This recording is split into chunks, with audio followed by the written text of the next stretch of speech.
Hello, my name's Anthony Sellers, and today my sermon will be covering the close reading project we have for Jonah chapter 1, verses 1 through 3. And I'm going to go ahead and read that from the New King James. It says, "Now the word of the Lord came to Jonah, the son of Amittai, saying, Arise, go to Nineveh, the great city, and cry out against it, for their wickedness has come up before me. But Jonah arose to flee to Tarshish from the presence of the Lord. He went down to Joppa and found a ship going to Tarshish. So he paid the fare and went down into it, to go with them to Tarshish from the presence of the Lord." Jonah seems to be one of the most interesting stories and one of the most taught stories, just because of the nature of understanding God giving a command for Jonah to go to the people and tell the people their sins, cause them to repent. And then we all know the story. Jonah rejects that and runs. He flees from God's calling and gets ate up by a whale, a great fish, and 3 days later comes out, and you know the rest of the story. But today we're going to focus on just these first three scriptures. And I want to talk about the literary markers for these scriptures. We see in the very start of it, it says, "Now the word of the Lord came to Jonah." Now, we essentially see this setup where God has moved instantly in speaking to Jonah, which is a very important thing to understand, that God is speaking to us as he's speaking to Jonah here. So he speaks to Jonah. The word of the Lord came to Jonah. And this sets up the initial literary marker starting the book of Jonah. Now, the second literary marker comes at the end of verse 3 when it talks about Jonah paying the fare and getting on the ship in Joppa to go to Tarshish. And that literary marker is setting up the closing of this situation. So we see that the word of the Lord came to Jonah, and this starts it, and then he runs, finds a ship, and gets on the ship to leave. And then we see that this is changing the scenes, if you will. For the context of this passage, there are a lot of great, really interesting thoughts in the Brown and Morris book. Let me make sure I said that correctly. Yes, Dr. Morris and Dr. Brown's book. There were a lot of really great, interesting thoughts in that book. I enjoy reading that, actually. But one of the biggest things that I found interesting is, although that Jonah's name means dove. Essentially, Jonah's name means dove of truthfulness, like dove of truth.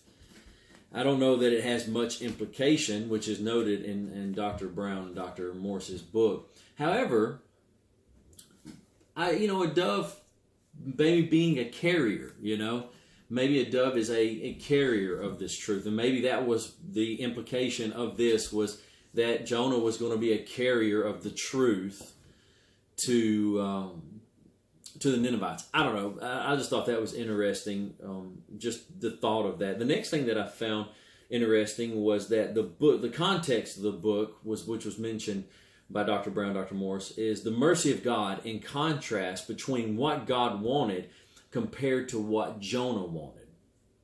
And to me, that's like, I could preach on that all day long.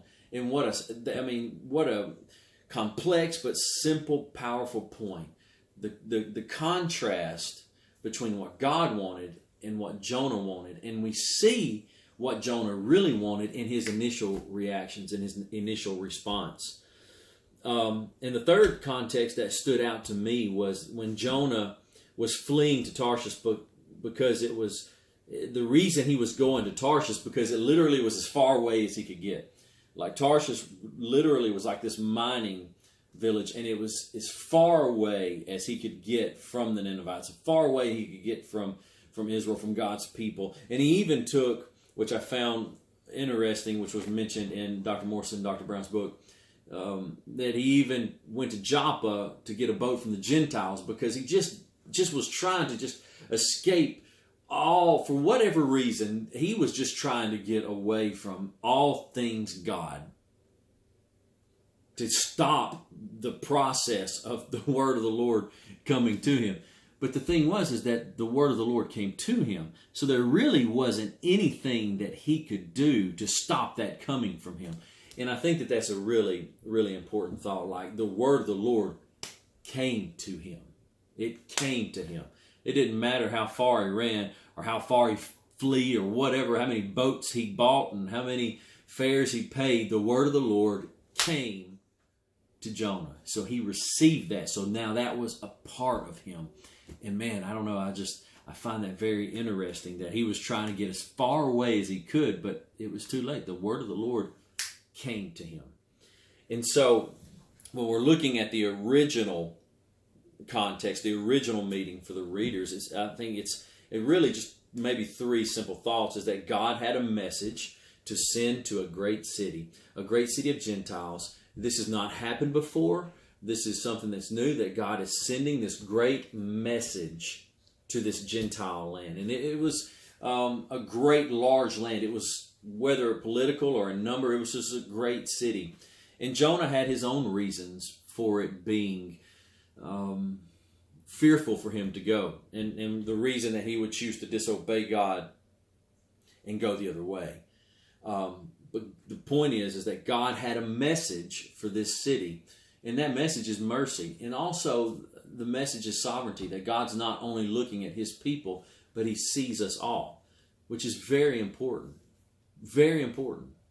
So that's number one. Number two is that God is going to send this message through Jonah, through one man, through one person. God was sending his message. The weight of that is still just unfathomable. He was going to send this message of repent and mercy through one man to this large hundreds of thousands of people.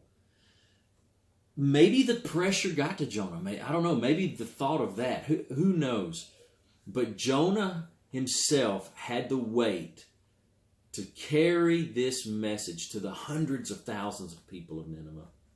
And number three, Jonah rejected this calling and did the very best he could for the reasons he felt to flee from God, to leave. For his reasons outweighed, to me, in his mind, his reasons outweighed God's command. And we don't ever need to be caught in our minds reasoning and finding ways that God's command is weaker than what we can think. So here's a practical application that I have for this. That even in God's ultimate power and sovereignty, we still have a choice to accept his calling or reject it. We must always understand that accepting it might be hard, but it will never compare to what will come if we reject it. Now that's in its simplistic form. Basically, and I'll say it one more time, we must always understand that accepting God's command might be hard, but it will never compare to what may come if we reject it. We're living in a world today where people think they know more than God. They think that they have that their understanding and their thought processes, that God's way is not a worthy way. And so people try to come up with all kinds of ways. People protest God. People stand against God. This is the world we live in, where people reject God's way